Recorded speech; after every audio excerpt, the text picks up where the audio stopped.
Mars and women are from Venus. And what he was talking about, and he sold tens of millions of books, was the fact that we are so far removed with understanding how each other think and how each other's tick. That's why we can't get along. Watch this. I took that and now I can relate that this is why homosexuality is exploding, is because women think they know women so well that they got to fall in love with one another, and because a man can think like a man, he can fall in love with another man, but that ain't biblical principle. And just because it can be done and you think that it works, don't make it right. And so then this is the problem that we have in the world, is that we think that we can make a concoction and fix it however we want to fix it, bring it before God, and God has got to bless it. But from the beginning of time, God said he breathed life into man, and from the side of man came a woman, meaning that they were both created from the same source. That's right. And if they were created from the same source, that means that they were meant for each other. And so we got to understand that understanding requires long suffering. You're not going to get into a relationship. You're not going to get married today and know all that you need to know about your spouse tomorrow. Here's the problem. Most of us, many of you, don't know very little about the person you've been married to for years. I'm gonna tell you how I know this. Because a lot of you don't even know their circle of friends. A lot of you don't even know what they put on this morning. If you won't sit beside them, you wouldn't even know what they had on this morning. A lot of you don't even know where they're at right now. So the problem is that there's a disconnect that is causing a problem. And I want to challenge you that marriage is not the number one factor that is breaking apart marriages. It's communication. I'm trying to help you understand that you can be broken, be together. Many of you know what I'm talking about. You ain't hardly had nothing in your beginning years, and you was in love more than you ever were now. You didn't have a TV. You barely had light. You had to go outside to go to the bathroom, but y'all was in love. Now you got all this stuff, big houses and fancy cars. You don't even talk to each other. Y'all just look at each other and somebody get mad and go back to bed. Somebody got to go to work overtime and do these crazy things. So it ain't about the stuff. It's about, do you talk to each other every day? Do you know what makes me tick? Do you know why I sing? Do you know why I get up in the morning? Do you know these things about me? No, because you won't never ask me nothing. You ain't talking to me. And see, the problem with many of us is we don't talk to each other, we talk at each other. And watch me help you understand how I know this is real. Because you can't finish your sentence before the other person cutting in. That means y'all talking at each other and not to each other. Preach it. Oh, there's a problem when you can't finish your sentence. There's a problem when you can't finish your thought. There's a problem when there's no communication in the household. That's why y'all don't have no milk in the refrigerator, because nobody said we was out.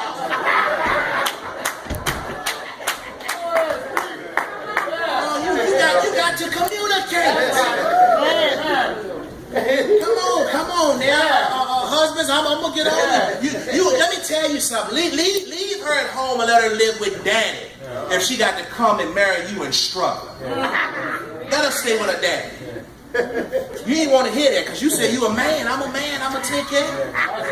If you can't do better than if you can't take care of that woman, if she got to fight for everything she got, if she got to take care of you, leave her where she at. She can be bad all by herself. She don't need you bringing her down. She don't need you being thorn in her side. She don't need you getting on the everlasting nerve. If you can't build her up, leave her where she's at. Oh, we want to get married. Everybody want to get married. That's the number one thing now. We got to get married. You don't even know what marriage is. You know, there's no manual for this. They got books this big for divorce. Lawyers get paid thousands of dollars to divorce folk.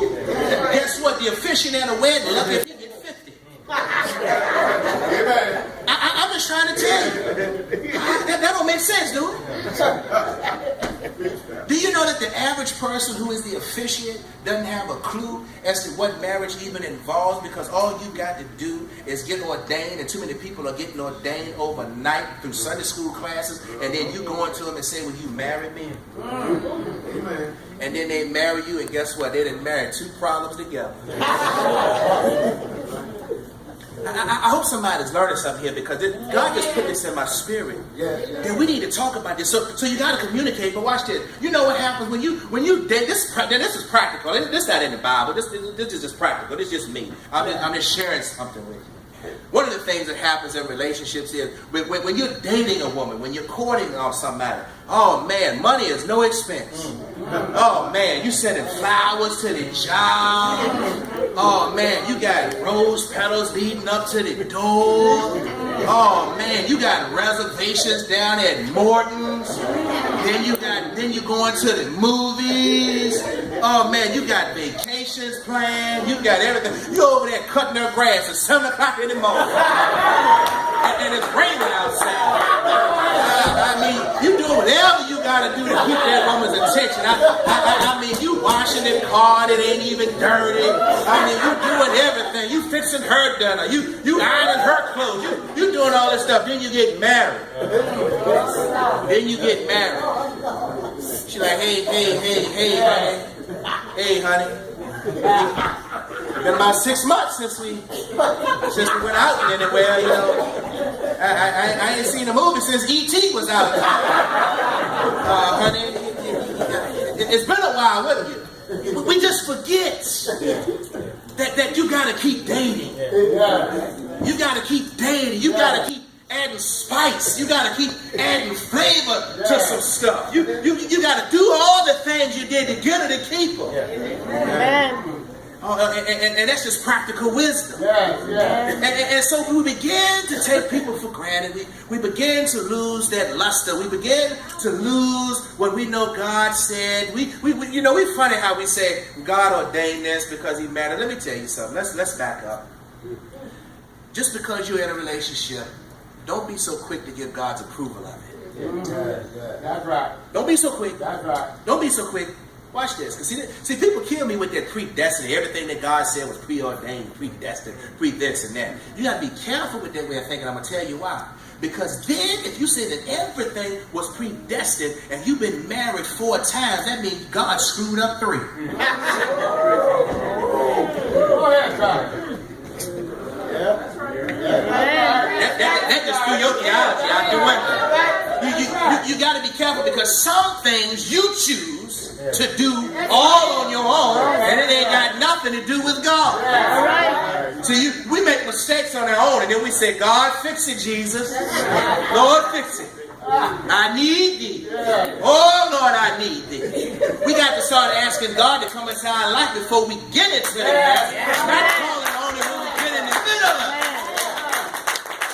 And so I hope I've challenged you. I know there's some real good husbands in here, and I applaud you. Believe me, I do. I applaud you. I applaud any man that stands in the gap when things are good, when things go sour, when things run around, when things run amok. I applaud you, because you're doing your responsibility. You're doing what you're called to do. Men who I've been talking to today, all I've asked and all I've pleaded is that you just understand that to whom much is given, much is required. You want to talk about you want a virtuous woman, but then you want to live like a scumbag. It don't work like that. It don't work that way. She don't need you if you're going to bring her down. You always need to be the one that you claim God poured into your life. Be the one who can pull her up. Be the one that will love her unconditionally. Be the one that will be there with her through the storms. Be the one that will be there when nobody else will be there. Be the one that will be there when everybody else gets scattered. But guess what? You can't do that if you don't have God in your life. Amen. Because the problem too many times is we just get into things and we run and we do things, and then we don't ask God to be in the middle of it. We don't ask God. We do ceremonious things. We like to have big fancy weddings. We like to have $10,000 weddings and 10-cent marriages. This is what we do because it's so easy to have a big ceremony and a big reception, and then you get all broke, and then you go on a big honeymoon, and then you come back and you realize that y'all don't even have a microwave or a toaster. But you just spend all this money on the wedding and on the cake and on this and on that. And then y'all realize, I done known people to get married and 6 months later say, I don't even know you. I don't even think I like you. don't even know how you got in my house. I don't understand anything about you. Why don't you wake up in the morning and disappear? I just had a friend of mine get in contact with me the other day and told me that her husband left to get donuts 2 weeks ago. And ain't been back. I mean, come on, somebody. It's real talk. It's craziness out here. You got to understand what you're getting into. Let us stand. Amen.